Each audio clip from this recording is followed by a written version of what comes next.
Lunedì 22 aprile, buongiorno Sicilia da Michele Cucuzza e da Emanuela Corsi, buongiorno. Oggi vedremo le ultime sulle guerre in Medio Oriente e in Ucraina, poi lo sport per Catania promosso da un imprenditore e in un libro Tommasi di Lampedusa e i luoghi del Gattopardo. Ma prima di tutto l'attualità delle ultime ore. Ponti di primavera, ondate di aumenti per aerei, treni, alberghi, pacchetti vacanza e continua a crescere il prezzo della benzina. Un pieno costa oltre 7 euro in più rispetto all'inizio dell'anno. Mare, montagna o città d'arte. Qualsiasi destinazione verrà scelta bisognerà fare attenzione al portafogli per programmare gli spostamenti. Una raffica di rincari incombe sui ponti di primavera che, calendario alla mano, permettono di fare qualche giorno di vacanza in più, visto che il 25 aprile cade di giovedì e l'1 maggio addirittura a metà settimana. Viaggiare costa e quest'anno costa di più. Dai voli aerei al caro benzina passando per gli aumenti al settore turistico, gli italiani dovranno fare i conti con un aggravio di spesa di 780 milioni di euro più 10,5% rispetto al 2023. Assoutenti e Confesercenti denunciano rincari che rischiano di frenare la ripresa, peraltro flebile. Lo scorso anno 17 milioni di italiani si sono concessi una vacanza in occasione dei ponti di primavera, dando vita ad un business da 7,4 miliardi. Quest'anno chi potrà concedersi alcuni giorni dovrà per forza di cose pagare di più. I pacchetti vacanza, ad esempio, registrano nell'ultimo mese un aumento dell'8,2% su base annua ed aumenti riguardano anche alberghi e B&B. Proibitivo spostarsi in aereo, i voli nazionali aumentano del 19,1% rispetto al 2023, quelli europei del 16,5%. Non andrà meglio per chi sceglie il treno, i biglietti rincarano dell'8% mentre autobus e pullman turistici salgono al 4%. E siamo al caro benzina con i prezzi dei carburanti in costante crescita. Complice la delicata situazione internazionale, la benzina al self sfiora i 2 euro al litro e li supera abbondantemente in modalità servito, visto che a seconda delle compagnie bisogna aggiungere dai 20 ai 25 centesimi al litro. Il Codacons calcola che il pieno costa già 7,50 euro in più rispetto all'inizio dell'anno e potrebbe arrivare ai 9-10 euro in più in vista dell'estate, rovinando le vacanze agli italiani o almeno a quelli che possono ancora permettersele. Lungomare di Catania preso d'assalto ieri da cittadini e sportivi per la seconda domenica del Lungomare Fest. I catanesi sono favorevoli alle pedonalizzazioni, ma chiedono più mezzi pubblici, aree per i parcheggi e una viabilità alternativa. Il comune di Catania va avanti con le pedonalizzazioni di alcune aree della città. Se la chiusura al traffico veicolare di piazza Federico II di Svevia al Castello Ursino continua a dividere, i cittadini non hanno dubbi invece sul lungomare liberato che per la seconda domenica viene preso d'assalto da catanesi, turisti e sportivi. Perfetto, dovrebbe essere ogni settimana perché è una boccata di ossigeno, veramente. È un'idea che dovrebbe anzi essere approfondita e magari anche ampliata da altre parti della città. In molti si dicono favorevoli alle pedonalizzazioni purché si organizzi una viabilità alternativa, rafforzando anche i mezzi pubblici. Sicuramente magari organizzare meglio la viabilità nelle aree circostanti si potrebbe essere anche un incentivo. Mancano i trasporti, l'efficienza dei trasporti e l'utilizzo di noi cittadini nei trasporti. Bisogna anche soprattutto dare la sua esperienza personale, per trovare oggi un posto auto, un parcheggio è stato un'impresa. Sono diverse le aree del centro storico interdette al traffico veicolare. Dopo via Etnea recentemente sono state pedonalizzate piazza Mazzini e piazza San Francesco di Paola. Negli ultimi anni sono state chiuse temporaneamente in via sperimentale anche via di San Giuliano e piazza Stesicoro. La gente deve poter arrivare in centro storico e quindi la metropolitana per esempio nei weekend dovrebbe rimanere aperta fino alle 2, poi i parcheggi scambiatori, le navette molto spesso, cosa che a Catania non avviene. E siamo al calcio, ennesima delusione stagionale per il Catania che perde 3-2 contro il Sorrento e viene risucchiato nel vortice dei play-out. Ora diventa decisiva la gara casalinga con il Benevento. e sono 17. Il Catania colleziona l'ennesima sconfitta della sua disgraziata stagione e al Viviani di Potenza fa felice anche il Sorrento che vince 3-2 e brinda alla salvezza come se avesse vinto il campionato. Un campionato horror invece per i rossazzurri che soprattutto in trasferta hanno un rendimento da retrocessione. La settimana delle polemiche per i vocali spifferati fuori dallo spogliatoio finisce nel peggiore dei modi ed ora l'incubo play-out è più che concreto. Per avere la certezza di evitarli servirà battere al Massimino il Benevento. Tutta colpa di un folle secondo tempo contro il Sorrento. Dopo una prima frazione alla camomilla i campani si scatenano e dilagano. Al quarto della ripresa un'improvvisa accelerazione sulla sinistra di Coloi si conclude con un assist per Loreto che deposita alle spalle di Albertoni. Al 27esimo arriva il raddoppio, Coloi sfonda ancora sull'out di sinistra, si inserisce Cucurullo ed è 2-0. Catania che affonda al minuto 37 con Ravasio che porta a 3 le marcature dopo un 1 contro 1 con Contec. Nel frattempo Zeoli aveva ridisegnato la squadra inserendo Cianci e Chiricò e poi Ngioia e Chiarella.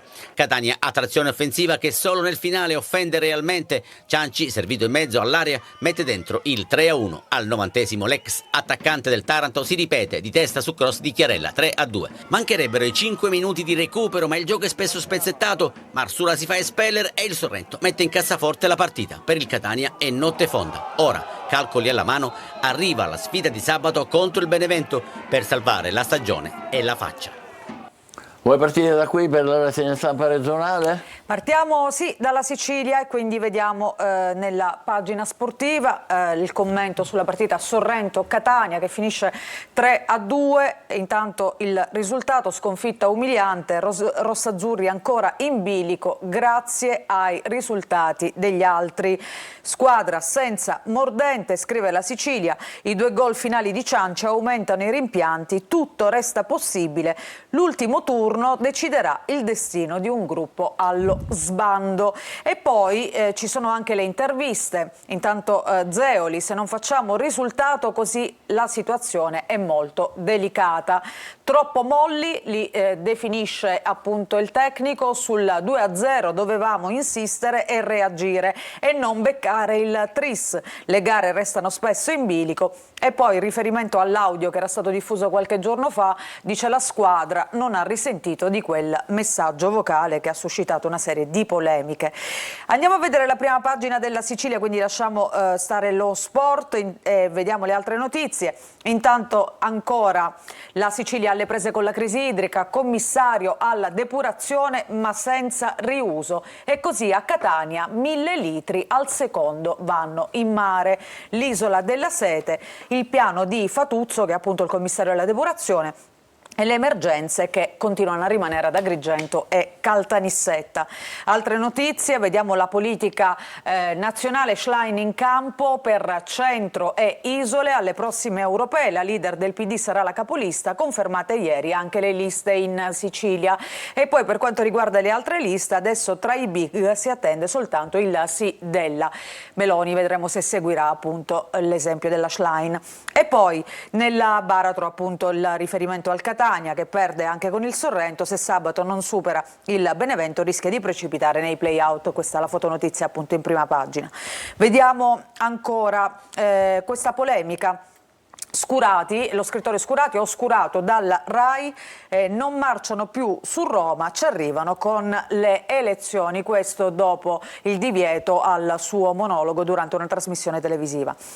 A Palermo scompare Vincenzo Agostino, il padre coraggio della lotta alla mafia.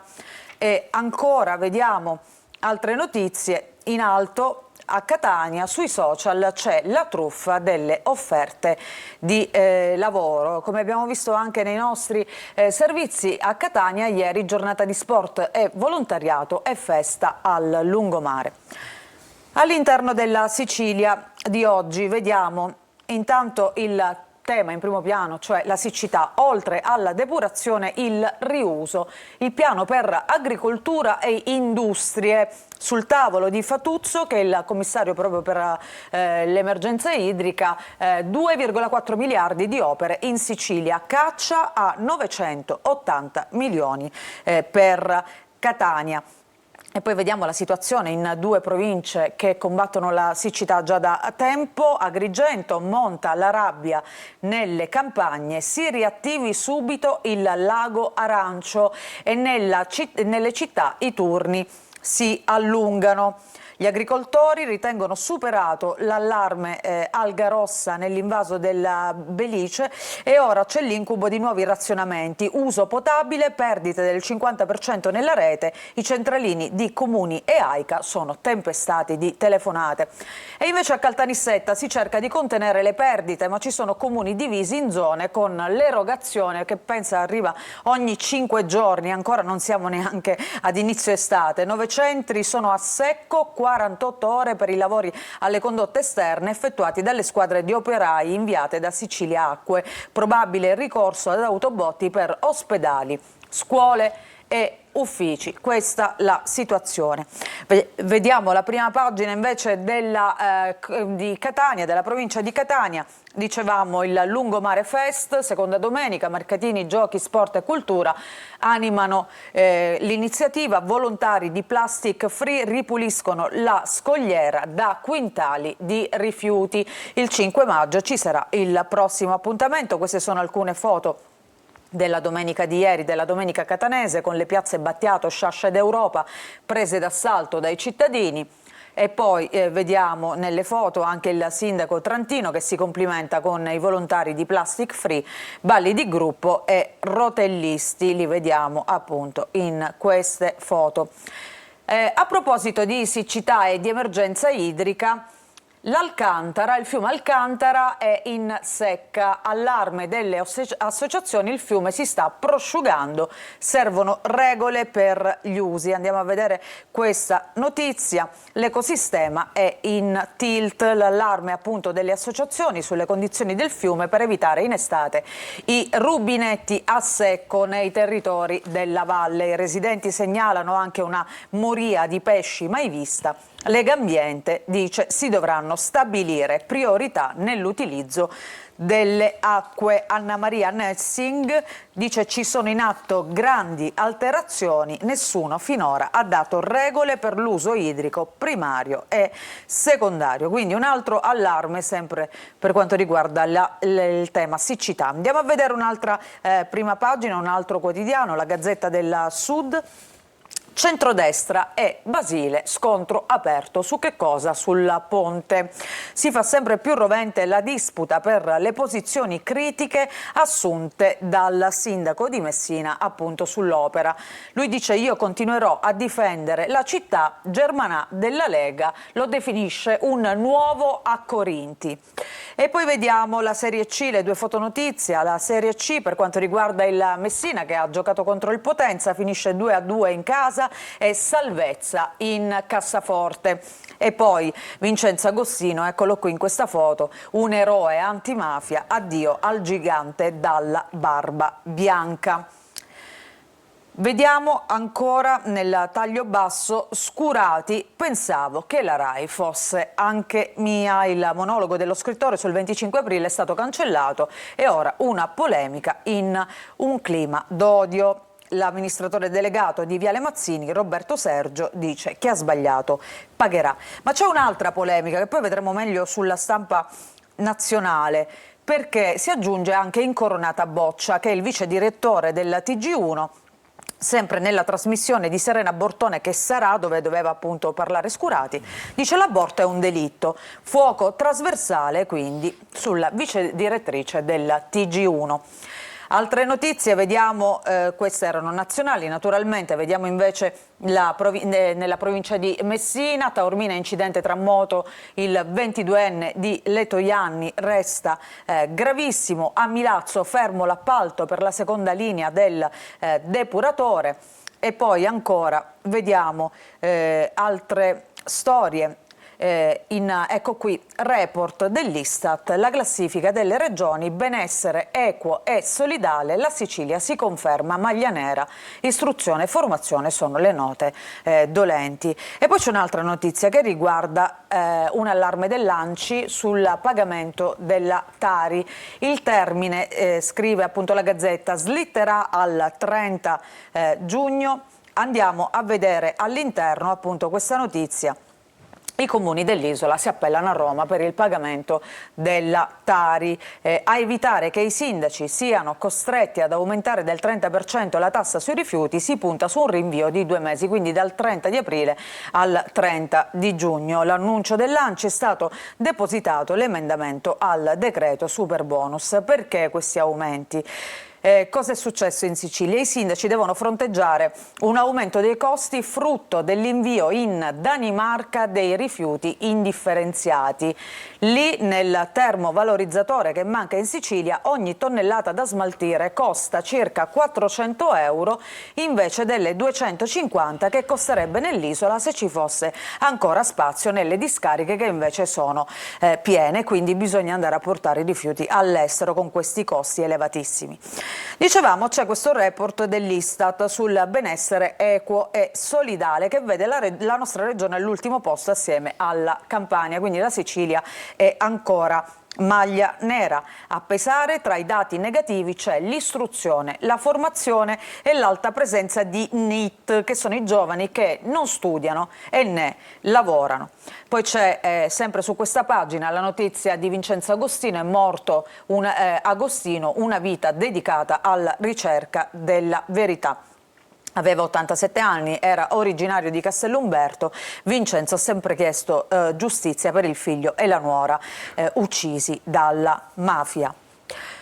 Dicevamo lo scontro politico sul ponte Germanà-Basile, quindi Lega e Sindaco, un duello sul ponte. Si fa sempre più rovente lo scontro e da un lato appunto la Lega e l'intero centrodestra dall'altro. Il senatore insiste, ha detto sciocchezze, lo chiameremo appunto Federico Accorinti, così come abbiamo visto sulla prima pagina. Il 2022 è stato l'anno del patto elettorale tra Lega e Basile. Sono passati 22 mesi dall'insediamento appunto del nuovo sindaco, che è successo insomma è venuto dopo a Cateno De Luca, però a quanto pare adesso i rapporti si sono incrinati proprio per la grande opera. Il giornale di Sicilia di oggi, vediamo le alleanze incrociate al voto. Alle urne l'8 e il 9 giugno nelle schede potranno essere indicate fino a 3 preferenze con almeno un uomo e una donna correnti al voto nei partiti in vista delle elezioni europee. Ecco gli accordi in cantiere che appunto troviamo oggi sul giornale di Sicilia. Le liste, Salvini e Conte fuori, Meloni non ha ancora scelto, Schlein scioglie la riserva e si candida. E poi Prodi contro Elli, proprio su questa scelta di candidarsi alle europee, pure il Movimento 5 Stelle spara a 0. Ancora troviamo in questa pagina la vicenda del monologo cancellato appunto di Scurati, la D della RAI, Sergio che ha sbagliato dovrà pagare e Scurati dice adesso ho paura. E poi vediamo la fotonotizia a centropagina dedicata appunto a Vincenzo Agostino, una vita in cerca di verità e giustizia. È morto a 87 anni il padre del poliziotto ucciso dalla mafia con la moglie nel 1989. Ci fermiamo qui per la rassegna stampa regionale, tra poco i quotidiani nazionali, sempre con la nostra Emanuela Corsi. State con noi, buongiorno Sicilia.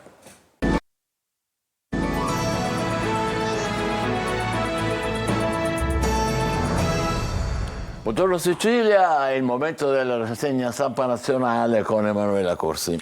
Sì, ripartiamo allora da quello che sta accadendo in vista delle elezioni europee, cioè la notizia di Schlein che si candida e il suo nome andrà nel simbolo. Il PD è spaccato, la segretaria costretta a rinviare però la decisione, ancora si deve decidere, la direzione approva le liste per le europee, via libera ai civici.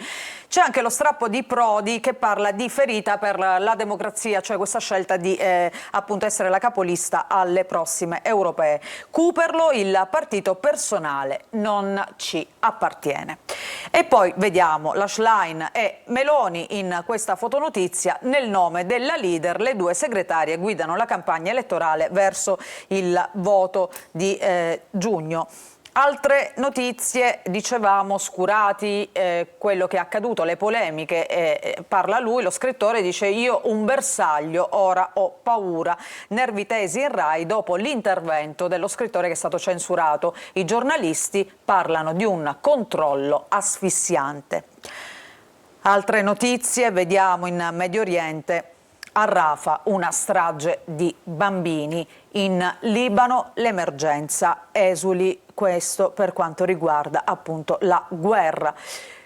Ancora c'è un sondaggio, gli italiani verso il voto pensando alla pace, ma nelle urne pensano a salari e sanità.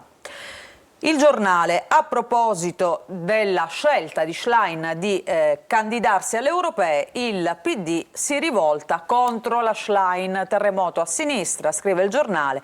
Elli si candida capolista e vuole il suo nome nel simbolo. Prodi guida la fronda. Scurati, nuovo martire, ora sono un bersaglio, scrive appunto il Giornale. Il pasticcio scuote i vertici della Rai, ma c'è un altro tema che scuote i vertici Rai, perché la vice direttrice del TG1, come abbiamo già visto, appunto ospite del programma di Serena Bortone, ha detto che l'aborto è un delitto, ecco, e da lì sono partite tutta una serie di polemiche. C'è una notizia che riguarda gli autovelox. Dopo la sentenza della Cassazione, autovelox shock, multe a rischio, annullamento. Rilevatori non omologati, accolto il ricorso di un cittadino. Adesso i comuni sono in ansia perché se i dispositivi non sono omologati, appunto, le multe sono nulle. Il secolo XIX, il nome Schlein nel simbolo, spacca il PD. Prodi una ferita. Dopo le polemiche la segretaria rinvia la scelta. L'ex premier accusa i capi dei partiti sbagliano. Stesso tema lo riporta Il Tempo in prima pagina e scrive: Elli Zetung, Schlein mette il nome sul simbolo e si prende il partito. Bufera nel PD e Prodi la scarica. Democrazia ferita. E poi tutti i candidati appunto alle prossime europee, la segretaria capolista al centro isole, Zingaretti secondo, sopra Tarquinio. Il Corriere della Sera, vediamo la prima pagina, anche qui apertura, Schlein candidata, PD diviso. Polemica sul nome nel simbolo, critiche da Conte, Prodi, i leader in lista sono una ferita per la democrazia. E poi la bufera sulla Rai per quanto riguarda il caso Scurati, i sindacati vanno all'attacco, l'amministratore delegato dice così si va a sbattere. E poi proprio su questa vicenda di Scurati è intervenuto un altro scrittore, Roberto Saviano, che dice: è successo anche a me ma molti hanno taciuto, creato un clima di paura, dice Saviano, e quando è successo a me però in pochi mi hanno difeso. E poi dicevamo questo retroscena, i vertici di Viale Mazzini, il gelo tra Sergio e Rossi, 15 telefonate, niente intesa. L'addio appunto della Rai, Roberto Sergio, che dice così si va a sbattere. Andiamo a vedere altre notizie. Intanto nel taglio centrale c'è il calcio, la Serie A, perché questa sera c'è una partita importantissima, il derby Milan-Inter, che può regalare ai nerazzurri la seconda stella, l'Inter per lo scudetto, il Milan per l'orgoglio. E poi lasciamo perdere il calcio, parliamo della guerra in Medio Oriente. Stati Uniti contro Israele, questa è la novità, sanzioni ai soldati di un battaglione. Netanyahu dice che è un comportamento immorale. Gli Stati Uniti vogliono imporre sanzioni contro i soldati di un battaglione ultra-ortodosso per violazione dei diritti umani. Andiamo all'interno del Corriere, in primo piano dicevamo la politica, il PD soprattutto, la scelta della Schlein di correre per le europee, tensioni nel Partito Democratico, gli attacchi di Prodi e Conte, la segretaria capolista al centro e nelle isole, il professore. Queste scelte dei leader sono ferite per la democrazia. Andiamo a vedere appunto a pagina 3, Elli alla battaglia sul nome nel simbolo, no da mezzo partito. Franceschini dice: che cos'è questa storia? Vi rendete conto? Insomma, una decisione che a quanto pare non piace a buona parte del Partito Democratico. E poi lo scontro tra i partiti su Scurati. Lui: hanno fatto di me un bersaglio. Lo scrittore dice: adesso ho paura.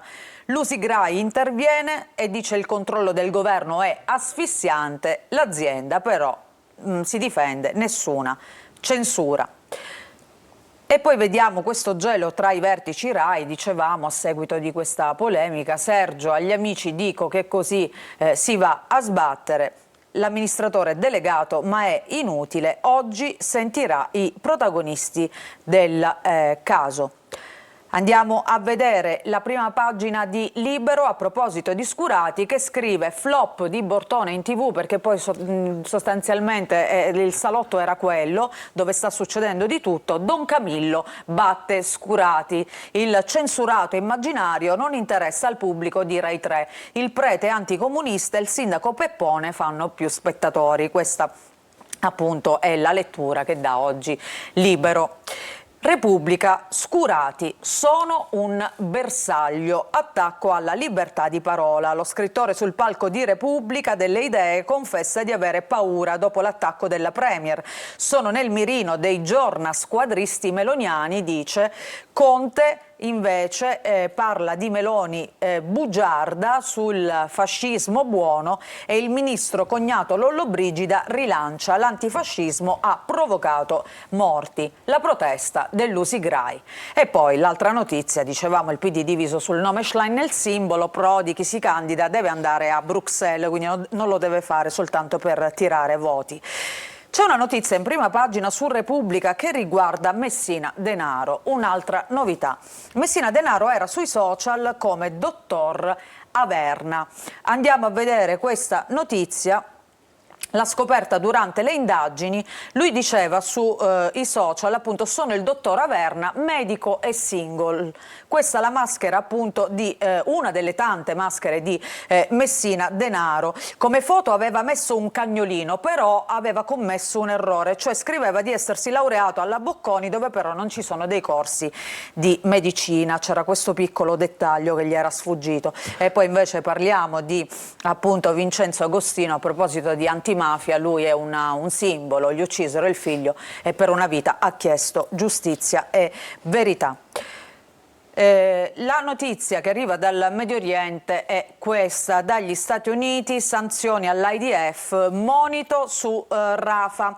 E Israele cosa fa? Posta il Colosseo colpito dall'Iran. Allora, intanto andiamo a vedere un nuovo scontro politico tra alleati, possibili spiragli sul nucleare di Teheran. Al Jazeera: trovata una fossa comune a Khan Yunis, sotto un ospedale. E poi c'è questo post che hanno pubblicato gli israeliani, Israele, il post del ministro, l'immagine del Colosseo postata da Katz per mettere in guardia l'Europa su un possibile attacco iraniano. Loro dicono: fermate l'Iran adesso prima che sia troppo tardi. E qui appunto si vede il Colosseo sullo sfondo che potrebbe essere attaccato.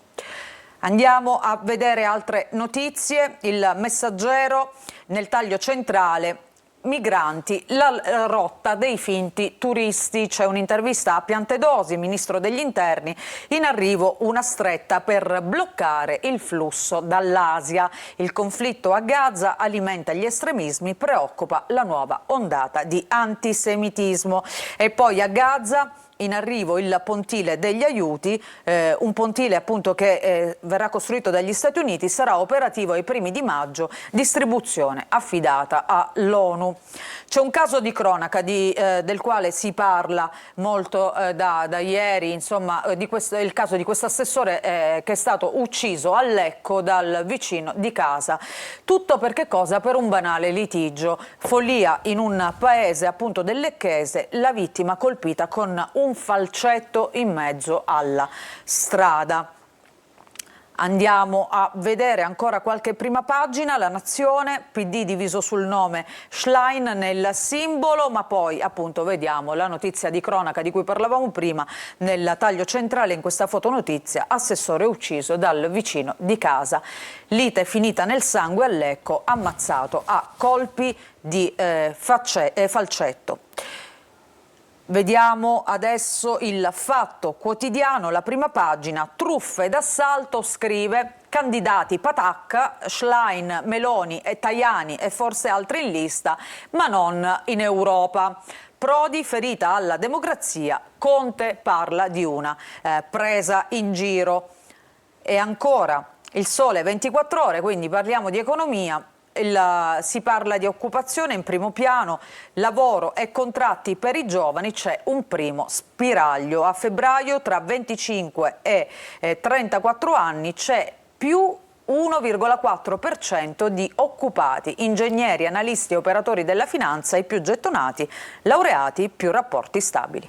Bene, grazie Emanuela. Adesso è il momento di dare un'occhiata al tempo, magari prima di uscire, e poi subito dopo faremo il punto con un esperto, un analista dell'Istituto di Studi di Politica Internazionale sulla situazione in Medio Oriente e in Ucraina. Avete sentito tutte le notizie un po' sparpagliate sui quotidiani stamattina, cercheremo di vedere a che punto siamo. State con noi, buongiorno Sicilia.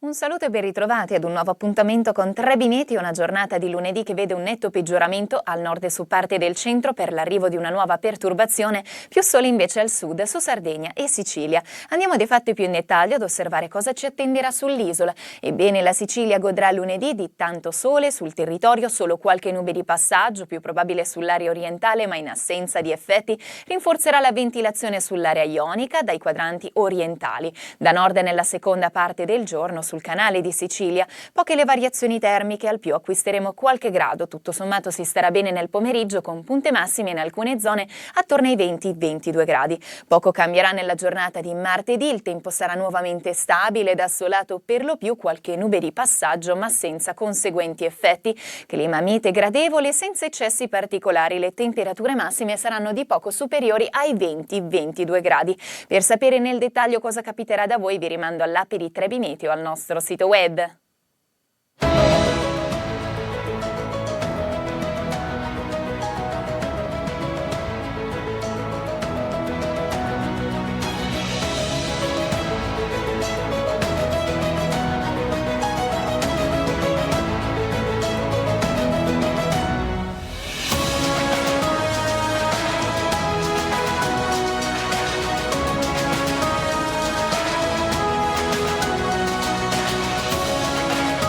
Racconto solo la Sicilia migliore e ve la racconto il sabato sera in prima serata su Antenna Sicilia con Isola Verde, l'occasione migliore per conoscere i luoghi, le storie, le tradizioni, i personaggi, gli eventi di questa terra che non finirà mai di farci innamorare. E allora vi aspetto tutti a bordo di Isola Verde.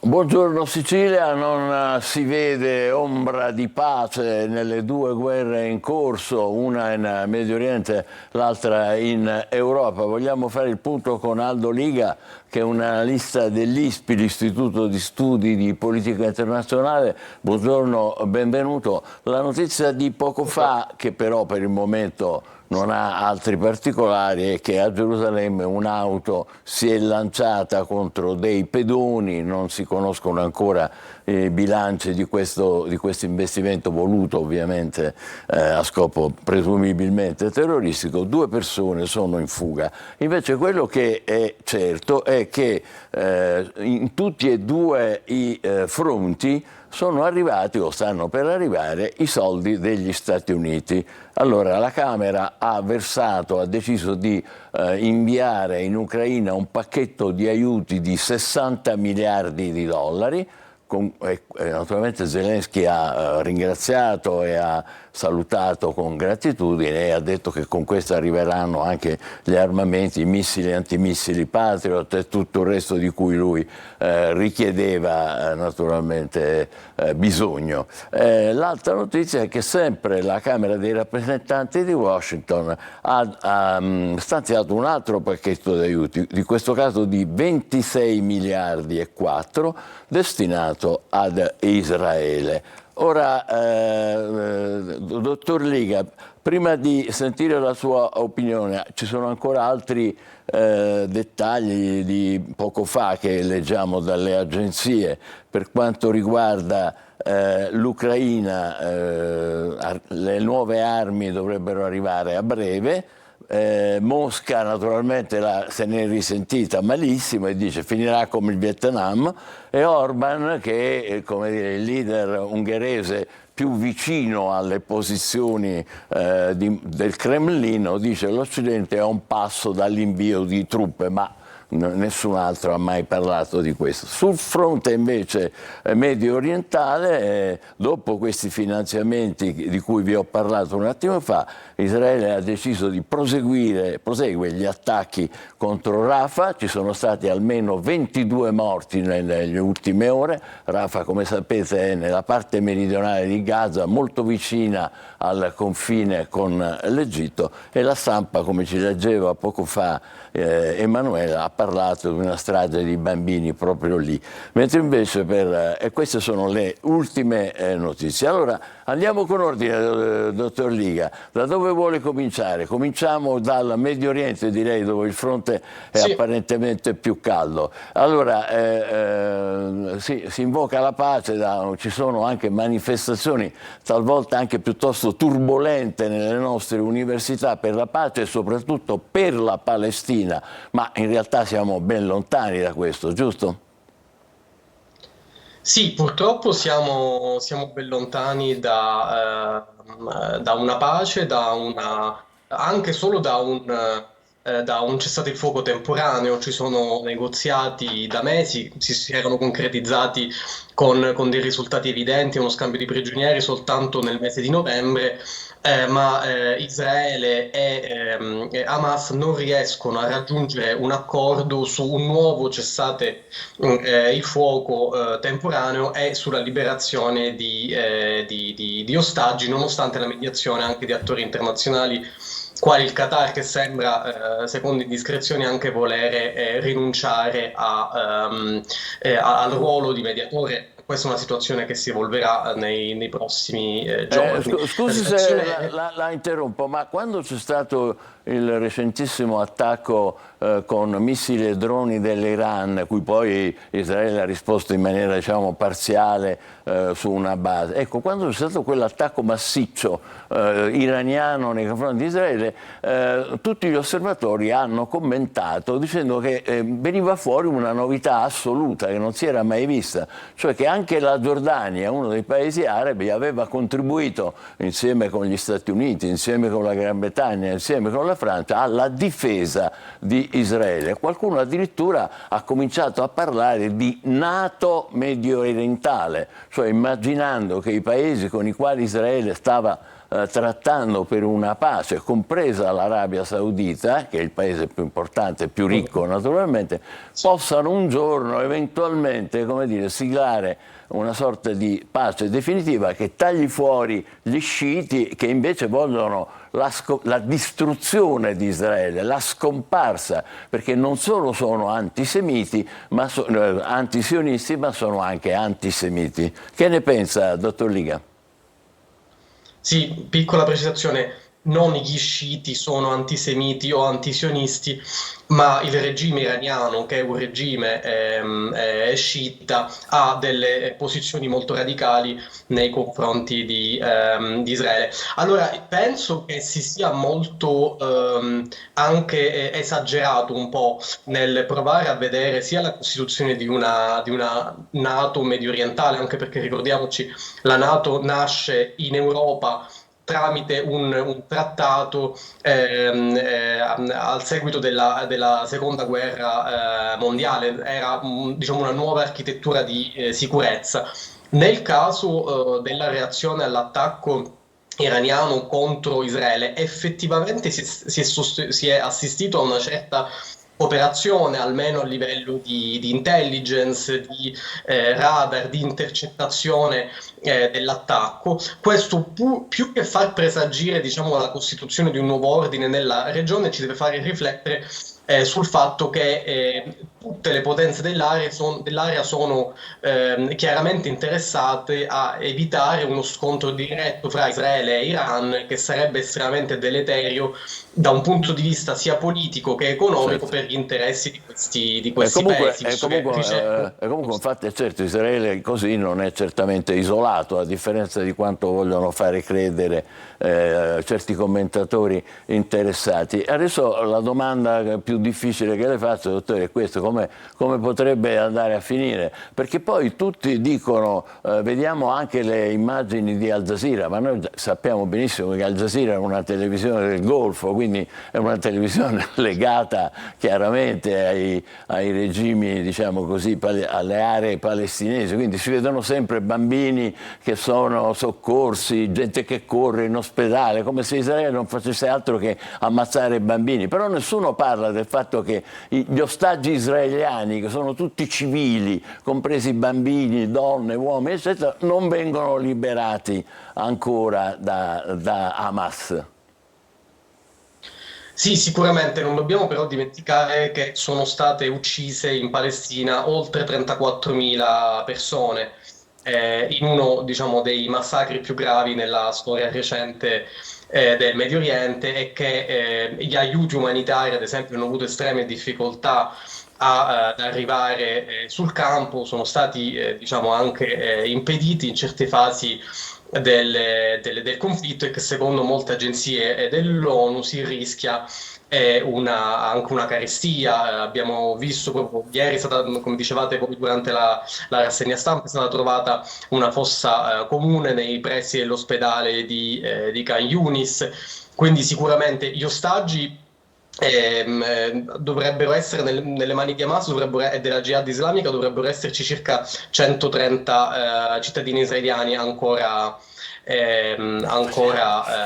appunto sequestrati, di cui probabilmente della loro sorte appunto sulla loro sorte ci sono ancora anche molte incognite, perché uno ad esempio dei motivi per cui i negoziati sono falliti nelle ultime settimane è stato il fatto che Hamas ha dichiarato, secondo indiscrezioni di stampa, l'impossibilità anche di trovare una quarantina di ostaggi che dovevano, diciamo, essere coinvolti in questo primo scambio.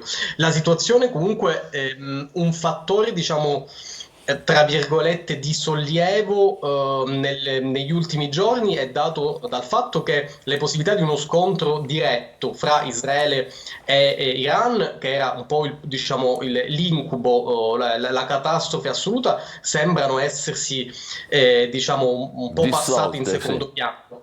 E quindi è più probabile, diciamo, e già lo stiamo vedendo fra l'altro proprio in questi giorni, che si torni alla vecchia, diciamo non alla vecchia, mi scusi, alla dialettica precedente, che era quella di scontri per interposto Stato o milizia, quindi attacchi verso Israele o verso basi americane dal territorio libanese, siriano, iracheno, ad opera del cosiddetto asse della resistenza, e dall'altro lato quindi di raid israeliani verso questi paesi. Rimane però il punto cruciale, che è quello che nel cuore del conflitto, da dove tutto è iniziato, si continua a morire e si continuerà a morire, perché adesso non c'è nessuno diciamo spiraglio concreto, né per una diciamo immediata cessazione delle ostilità, né tantomeno per, diciamo, prefigurare un ordine futuro che dia anche stabilità alle persone, ai palestinesi che vivono a Gaza o in Cisgiordania, dove continuano gli scontri con i coloni. Dottor Riga, adesso abbiamo poco tempo, le chiedo qualcosa invece per quanto riguarda l'Ucraina, che sembra un po' andata in secondo piano, ce ne stiamo quasi dimenticando.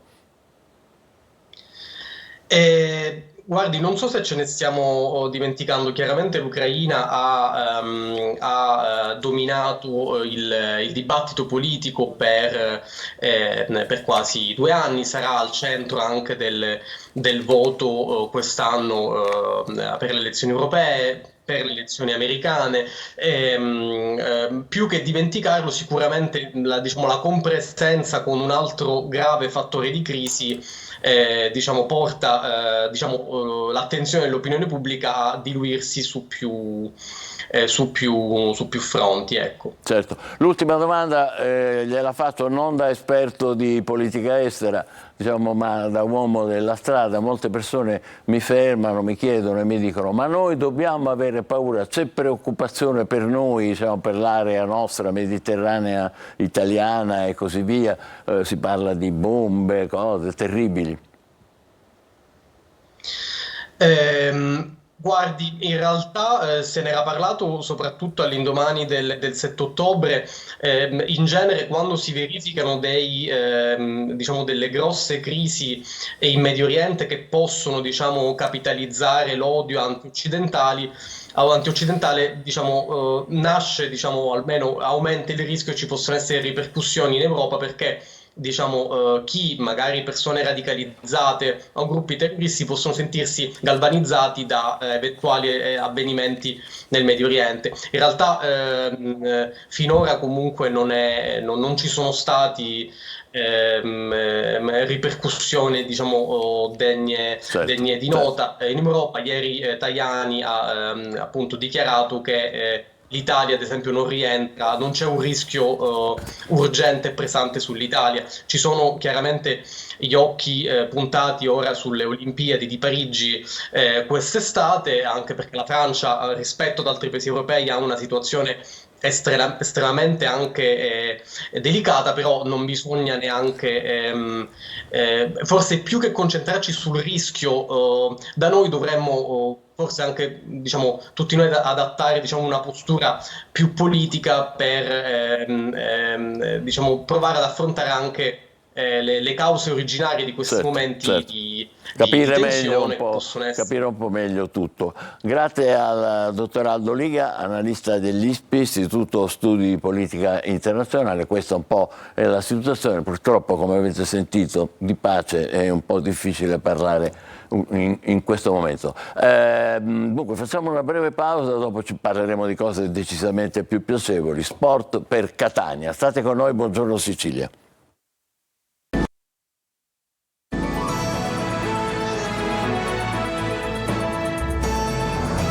Buongiorno Sicilia, parliamo di sport a Catania, promosso eccezionalmente, cosa che non capita frequentemente, da un imprenditore privato che è qui con noi, Francesco Russo Morosoli, che noi conosciamo bene perché lo vediamo anche nei nostri promo per quanto riguarda la funivia dell'Etna. Ecco, per la prima volta nel nostro territorio Russo Morosoli sostiene un ricco ventaglio di discipline sportive, di cui si parlerà questa mattina alla sede Meridi in via Messina 780A per gli interessati alle 10:30, una conferenza stampa di presentazione dell'iniziativa Lo Sport per Catania. Quindi proprio questo è il tema. Il brand funivia di cui il nostro ospite è proprietario abbraccia con entusiasmo il progetto di 10 club. Di chi si tratta? Buongiorno dottore Cucuzza, buongiorno ai telespettatori. Si tratta fondamentalmente di un patto per lo sport per il nostro territorio e la città di Catania. Per la prima volta, su impulso anche dell'Associazione Catania Rossa Azzurra, presieduta dall'avvocato Enzo Ingrassia, abbiamo avuto l'idea di creare una sorta di fil rouge, un unico appunto comune denominatore per far sì di sostenere lo sport a Catania, di tutti quegli sport minori che poi minori non sono, perché c'è un mondo dietro tutti questi club, e senza dimenticare che abbiamo anche club di grandissima eccellenza come l'Equipe Orizzonte, che è la più titolata d'Italia, se non d'Europa, o il Catania Beach Soccer, che è la squadra più titolata d'Italia. Orizzonte è pallanuoto e beach soccer lo dice la parola sì, stessa. Lo dice la parola stessa, sì. E poi chiaramente ci sono tantissime altre realtà, la Meta Catania che sta facendo molto bene, l'Alfa Basket, il Catania Paddle di Carmelo Stivala, c'è gli Elephants Catania, sì. Insomma abbiamo... L'obiettivo di tutto questo qual è? L'obiettivo di tutto questo è la promozione dello sport, lo sport che è un momento di aggregazione, un momento anche di crescita giovanile, lo sport che come sappiamo insegna soprattutto alle sconfitte, quindi lo sport che tante volte toglie anche ragazzi alla strada e gli dà, diciamo, anche un'impostazione, un'educazione soprattutto mentale. Ecco, questo fa sì che Catania possa non dico risorgere, perché comunque insomma la nostra città va apprezzata, abbiamo anche cose buone, diciamo, a Catania. Per cui è semplicemente sostenerlo, e spero anche che altri imprenditori come me poi sostengano la causa e si uniscano a questa cosa. Veramente è interessantissimo, è raro, devo dire, no? Vedere proprio imprenditori che si dedicano allo sport dei giovani. Quindi lo definite un patto di amicizia e di reciproca condivisione nel segno della coesione, vero? Sì, anche perché diciamo che noi proseguiamo nel solco già intrapreso, perché la Funivia dell'Etna, come molti sanno, sponsorizza il Catania Calcio, il Catania FC, ha sponsorizzato da anni la pallavolo con la Volley Valley, che giusto ieri ha conquistato la Serie B con la maschile, mi dà soddisfazioni, e la femminile pure, insomma abbiamo vinto la Coppa Sicilia, siamo a disputare i playoff, dico, per cui, e poi la Saturnia Volley che anche lei è un'eccellenza, perché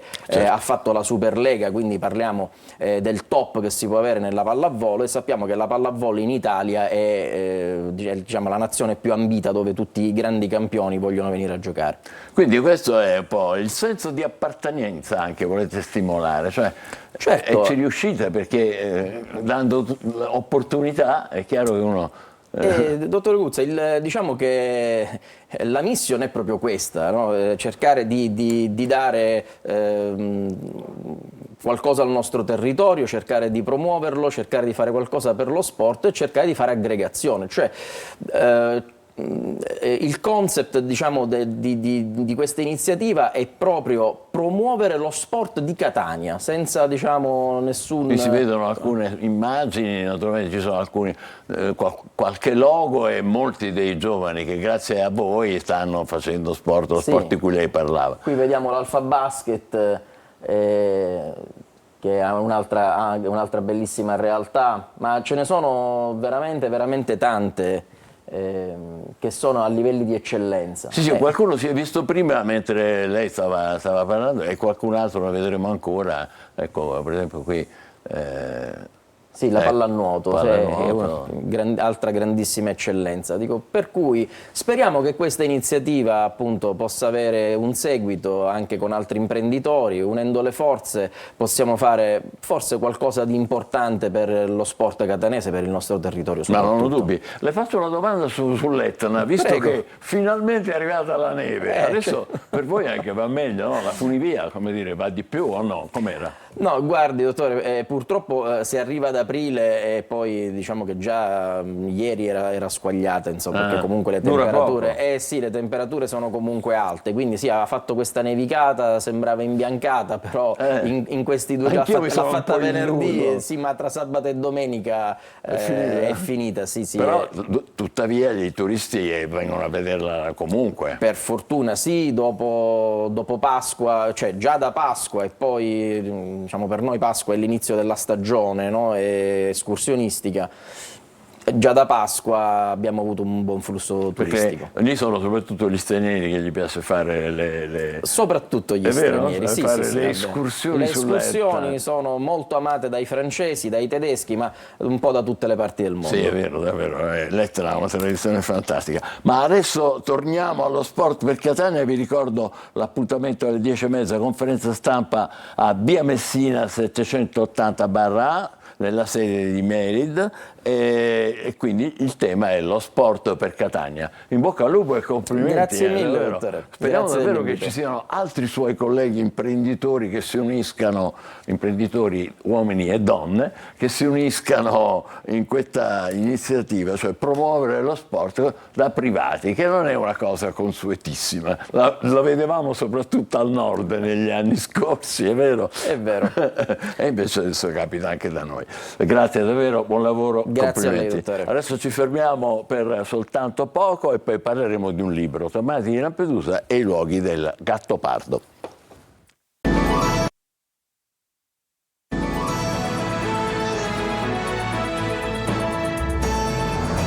Buongiorno Sicilia, parliamo di Tomasi di Lampedusa e dei luoghi del Gattopardo. È il titolo di questo libro, l'autrice è qui con noi, le diamo il benvenuto. È Maria Antonietta Ferraloro. Ha scritto questo libro che è veramente inconsueto, perché uno si aspetta Tomasi di Lampedusa da una parte, invece lo troviamo improvvisamente a Ficarra, che è nel Messinese, nei Nebrodi. Che ci faceva? Sì, nel 1943, in un'estate di guerra piuttosto complessa e orribile. Quindi eravamo proprio sì, Seconda guerra mondiale, sì, esattamente. Tomasi di Lampedusa giunse da Sfollato, proveniva prima da Palermo e poi da Capodorlando, e andò a Ficarra nel tentativo di sfuggire alla guerra. In realtà arrivò anche in questo paesino sui Nebrodi. E come è stato il suo soggiorno? Lei lo descrive naturalmente. Sì, io ho raccolto le storie di chi lo frequentò, ho provato a ricostruire quel periodo, perché in realtà facevano parte tutte queste storie di un culto che il paese si tramandava. Quando Tomasi giunse a Ficarra era già un principe decaduto e non aveva scritto assolutamente nulla. Il capolavoro lo scriverà, comincerà nel 1954. Però la presenza di questa famiglia, Tomasi giunse con la moglie e con la madre, chiaramente portò scompiglio in questo piccolo paesino. Certo, tanto è vero che di questo viaggio di Tomasi di Lampedusa è un po' di tutto il libro, i luoghi del Gattopardo. Si è occupata anche Rai 2 sì, con un documentario che è stato realizzato con lei e con una collega. Sì, è vero. Insieme con Adriana Pannitteri abbiamo percorso tutta la Sicilia dei luoghi, seguendo questa mappa che io ho contribuito ad aggiornare in qualche modo, e ne è nato un documentario che è andato in onda su Rai 2 e può essere recuperato su Rai Play, sulle tracce del Gattopardo. Certo, come no. Quindi è un soggiorno che non ci aspettiamo, perché è ancora addirittura precedente al Gattopardo, quindi dove Tomasi di Lampedusa sì, era aristocrazia, però non... Era un aristocratico e un uomo dalla cultura immensa, ecco, ma giunse lì in un certo qual modo da sconfitto, cercava di sfuggire a questa tregenda che era la guerra in quel periodo storico. Palermo venne bombardata ferocemente, adesso sappiamo che fu una delle capitali più massicciamente colpita dalle bombe, e poi lui non aveva più dove andare perché la sua casa era stata distrutta, venne accolto dai Piccolo, i cugini che abitavano a Capodorlando, e poi appunto andò a Ficarra, e Ficarra diventa per lui un seme narrativo, perché da lì prende degli episodi, dei personaggi, delle vicende che finiranno nel Gattopardo, una su tutte. Che, per esempio? E lui lì vive la storia del soldatino, il soldatino di cui si parla nel Gattopardo, con cui inizia il Gattopardo, che era il soldatino borbonico in cui si imbatte Don Fabrizio quando, mentre esce dalla sua villa e passeggia nel suo giardino. In realtà è davvero una figura realmente esistita, si trattava di un soldatino tedesco che venne ucciso durante gli scontri tra gli alleati tedeschi proprio a Ficarra e in un giardino, il giardino dei Piccolo. E quindi ricostruisce questa vicenda trasferendola naturalmente nei luoghi e nei tempi diversi. Sì. Ricordiamo che siamo diciamo in piena seconda guerra mondiale, i tedeschi stanno arretrando, quindi poi tra un po' lasceranno la Sicilia, ma la liberazione non è ancora avvenuta, e come lei ha appena detto ci sono stati scontri furibondi bombardamenti e anche massacri purtroppo di civili che molto spesso vengono dimenticati. Ecco, naturalmente lei non si occupa poi soltanto di questo inconsueto viaggio a Ficarra, ma allarga la sua indagine alle lezioni, ai racconti, ai carteggi di Tomasi di Lampedusa. Sì, l'idea è stata quella di attraversare la figura misteriosa, l'animo misteriosissimo di Tomasi, partendo dai cosiddetti scritti occasionali e quindi note, diari, l'epistolario. Perché? Perché la biografia umana e quella letteraria non sono mai sovrapponibili, soprattutto per un personaggio come Tomasi. La sua vita sembra la vita di una persona all'interno della quale non accade nulla, e in realtà questo nulla viene riempito da una profonda vita culturale, da un'intensa vita interiore. Quindi quest'uomo che apparentemente non fa nulla tranne una ripetitività, una consuetudine di gesti quotidiani, e invece si sta preparando per scrivere un grande capolavoro. È stato un attraversamento al buio all'inizio. Bello, quindi è la scoperta di un percorso che porta poi alla creazione di un'opera, come dire, fondamentale della letteratura italiana e non solo della letteratura italiana. Sì. È un viaggio interessantissimo, no? Io ho capito adesso, alla seconda edizione, di avere fatto un viaggio soprattutto attraverso la nostalgia. Volevo recuperare il mondo di quando ero bambina, di quando sono cresciuta attraverso questi racconti,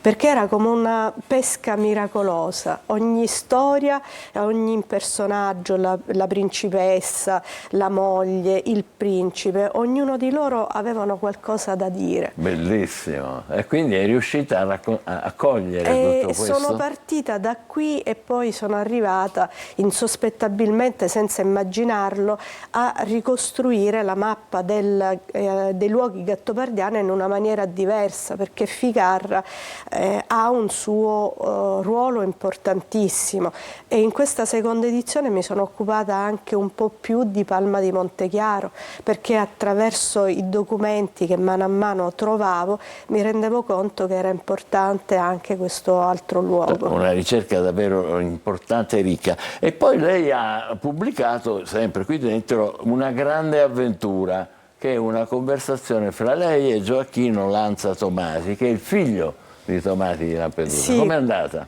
Allora, questo è uno dei doni più preziosi che mi ha donato questa ricerca, l'incontro con Gioacchino Lanza, perché quando ancora questo libro era semplicemente un manoscritto, attraverso strani percorsi, come sempre accade ai libri, giunse nelle mani di Gioacchino, che mi mandò una mail e mi disse: desidero conoscerla. Che bello! Immediatamente io Lei come si è sentita? Preoccupata o contenta? Sono stata sommersa da tante emozioni. Non avrei mai immaginato questo. Nacque un'amicizia. Lui purtroppo ci ha lasciato l'anno scorso, proprio di questi tempi. Era un uomo straordinario e mi ha permesso di conoscere un po' più da vicino suo padre, di entrare un pochino più dentro il laboratorio dove l'alchimista Tomasi mette insieme le parole e crea questi capolavori, e mi ha permesso di conoscere forse anche un po' più me stessa. È nato questo lungo dialogo e io ho preso alcune parti, perché noi ci scrivevamo oltre che chiacchierare, ed è nata questa una grande avventura. E che rapporto c'era fra padre e figlio? Allora, guardi, una delle domande a cui lui si sottraeva di più, ma alla fine mi ha risposto, io gli chiedevo sempre com'è stato vivere con un genio. Appunto. E lui alla fine mi ha dato una risposta che mi ha anche un po' turbato. Mi ha detto: immagina cosa significa essere vicino al sole. Non esistono più angoli bui, tutto ti diventa improvvisamente chiarissimo, però non ci sono più neppure zone d'ombra. Le zone d'ombra che pure costellano la nostra vita. E che servono anche a crearsi momenti di ristoro. Anche lui era un grande uomo. Ma di lui di cosa si occupava? Era uno scrittore anche lui? Gioacchino era un intellettuale di amplissimi orizzonti, ha diretto l'Inda, è stato direttore dell'Istituto di Cultura Italiana a New York, fine scrittore anche lui, ed era uno dei più grandi musicologi, è uno dei massimi esperti al mondo di opera. In assoluto. E poi ha saputo gestire con grande intelligenza e grande partecipazione la grande eredità del padre, che non è solo un'eredità del Gattopardo, è un'eredità più ampia. Quando dopo la morte della madre adottiva, della principessa Lisi, Gioacchino riprende in mano l'eredità del padre, una delle prime cose che fa è di permettere agli studiosi di venire a contatto con le carte private, e questo Vabbè, importantissimo cambia tutto. Per gli studiosi, certo. Ma hai parlato del film? Sì, il film è uno di quei felici e stranissimi e rarissimi casi in cui film e libro sono dei capolavori. E lui era convinto di questo, no? Sì, ma lui ha partecipato al film, ha collaborato con la sceneggiatura di Susi Cecchi D'Amico, così come nella serie che sta per arrivare lui sicuramente ha dato delle indicazioni. Ecco. Poi saranno accolti. Quindi dobbiamo aspettarci questa serie adesso? La serie andrà in onda, credo che sarà rilasciata dal canale di streaming famosissimo a fine anno probabilmente. Netflix? Sì. Fine anno? Sì, a fine anno, già stanno... Ma reggerà il confronto con il capolavoro di Visconti? Io questo non lo so, sicuramente parlerà ai giovani e questo è importante, è fondamentale che lo faccia. Ben venga, il Gattopardo è un'opera complessa, ce lo possiamo dire. Certo. Si può leggere a età diverse, secondo me meglio dopo la metà della nostra vita, ma l'importante è che opere come queste arrivino ai ragazzi, perché la complessità del presente per essere sciolta ha bisogno di essere nutrita e del passato. E sono ricerche come la sua che contribuiscono a questo, quindi non possiamo che complimentarci. Vi ricordo ancora il titolo di Maria Antonietta Ferraloro, Tomasi di Lampedusa e i luoghi di Gattopardo, la pubblicazione è Pacini Editore. Davvero tanti complimenti e grazie per averci dato questa luce nuova su Tomasi di Lampedusa, il figlio, e quindi anche le nostre ricchezze, le ricchezze della nostra regione. Che sono a dir poco straordinarie. Posso aggiungere una cosa? Certamente. Mercoledì 24 sarò alla Feltrinelli di Catania per chiacchierare, per chi volesse continuare questo percorso. Sarà di pomeriggio o di sera? Sarà di pomeriggio. Pomeriggio dopo le di 5. mercoledì 24. 24. Bene, ci saremo anche noi, grazie. Complimenti ancora a Maria Antonietta Ferraloro. Adesso ci guardiamo il nostro almanacco. Il 22 aprile si unisce il mondo intero per l'Earth Day, una celebrazione globale che mira a sensibilizzare sull'importanza della conservazione del nostro pianeta. Dal 1970 questa giornata è diventata un punto di riferimento per riflettere sulle azioni che possiamo intraprendere per proteggere l'ambiente e promuovere uno sviluppo sostenibile. È un appello a tutti i cittadini del mondo per unirsi e agire in difesa della Terra. Oggi facciamo un tuffo nella storia dei piercing, un accessorio che molti di noi considerano moderno, ma che in realtà affonda le sue radici ben 11.000 anni fa. Immaginate un po', gli archeologi hanno scoperto in Turchia dei piercing realizzati con materiali come selce, ossidiana e persino semplici sassolini di fiume. Questi ornamenti antichissimi erano posizionati sulle orecchie, sui denti e sul mento di uomini e donne. Oggi esploriamo una parola che potreste aver letto in un vecchio libro o sentito a scuola: pusillanime. Che bella parola. Ma che cosa significa esattamente? Beh, questa parola viene dal latino, dall'unione di pusillus, che significa piccolo, con animus, che si traduce in animo. Quindi se qualcuno è descritto come un pusillanime, si sta dicendo che ha uno spirito piccolo. Essere pusillanime significa non solo evitare di affrontare le sfide, ma anche non pensare alle conseguenze delle proprie azioni. Un esempio famoso lo troviamo in Dante, nella sua Divina Commedia. Gli ignavi, descritti come pusillanimi, sono quelli che non si schierano, che rimangono neutrali di fronte agli eventi importanti.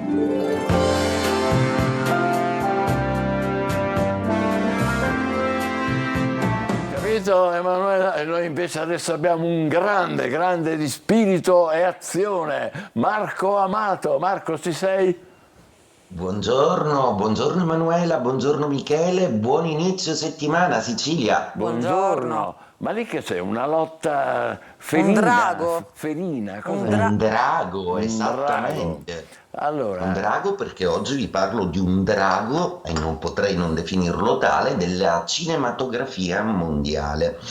Ebbene, i riflettori delle stelle oggi di lunedì si accendono in questa settimana tutta dedicata a un segno zodiacale molto particolare. Vi parlo quindi dell'autore di Taxi Driver, di Quei bravi ragazzi e dell'Ultima tentazione di Cristo. Quindi sto parlando dell'esimio e grandissimo Martin Scorsese.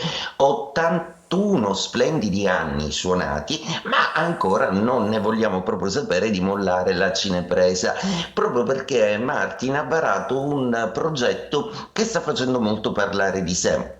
Perché dopo aver raccontato nel breve film su Gesù e dopo anche essersi accordato addirittura con Bergoglio, quindi ricevendo tutta una serie di onori, per la 7ª volta nella sua storia cinematografica chiederà collaborazione a Leonardo DiCaprio per impersonare il cantante di My Way, ovvero Frank Sinatra. Quindi assisteremo è un progetto molto bello che tra l'altro Martin non fa mistero che aveva nel cassetto già da tempo immemore, e quindi assisteremo a questa ennesima nascita di un capolavoro. Che segno zodiacale è Martin? Già, di che segno è? Anche lo stesso. No, chiedevo anch'io, di che segno è? Beh, Michele, forse è risuonato bene perché è proprio del tuo stesso segno zodiacale, è Scorpione. Quindi, è dello Scorpione. Lo Scorpione, caro Michele, devi sapere che anche tra le altre cose il segno dell'istrionismo, del teatro e della recitazione e propriamente della regia. Lo Scorpione ha la capacità di essere viscerale, quindi di entrare nell'animo altrui e di tirare fuori proprio le capacità migliori. E chiaramente l'arte del regista è proprio quella. Ha scelto tra l'altro proprio Leonardo DiCaprio, Scorpione anch'esso, quindi assisteremo sicuramente, le stelle dicono, a un ennesimo capolavoro. Proprio questa settimana la luna si compie piena in Scorpione ed è una settimana tutta dedicata a questo segno zodiacale che rinasce in maniera assolutamente brillante e lucida e con nuovi e grandi avvincenti progetti. Ottimo quindi per i segni d'acqua, che saranno i top di gamma in questo senso, a creare un po' di trambusto zodiacale però per tutta una serie di segni zodiacali, ma ce n'è uno che riuscirà a glissare, a essere originale come sempre. Ebbene, il genio questa volta risulta l'Acquario. E detto questo vi saluto augurandovi un buon lunedì e un buon inizio settimana a tutti. Grazie altrettanto a te, ma quella tazzina te la invidio moltissimo, è davvero strepitosa.